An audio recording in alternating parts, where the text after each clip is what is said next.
Well, I took up basic and intermediate Korean language class in my university, and I wanted to use it and practice it. So I applied to an exchange student program in our university, and fortunately, I was admitted to Seoul National University.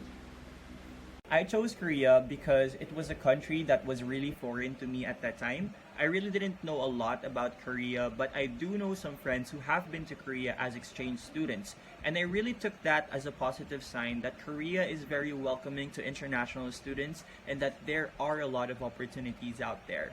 So I took my chances, and luckily I got in, and I'm just really happy with how it went. When I was deciding where I'd like to go as an exchange student, I thought of Korea because I had been listening to K-pop and watching K-dramas for a long time and wanted to experience the culture firsthand. Moreover, after researching, I found out that Korea has numerous reputable institutions where I could learn a lot from. I chose South Korea because, first, mainly because of K-pop.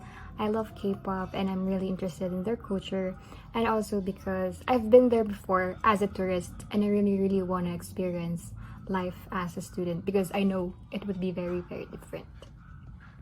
I chose Korea because I'm a fan of K-pop, a little bit of K-drama, but mostly K-pop. I'm a fan of BTS, 17, Red Velvet, those groups.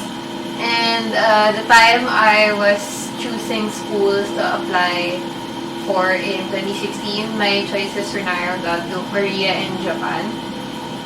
And yeah, I think I've always wanted to visit Korea since I was a fan of their culture and their media. I chose Korea for my student exchange program because of two main reasons. First, I wanted to learn and be able to speak Korean because I'm a fan of Korean dramas. Second, I already had a positive impression on Koreans when I was young because for a time I stayed at my aunt's place, which was a boarding house for Koreans. I knew that when I go to Korea, the people there would be as kind and welcoming as the Koreans who live in the Philippines.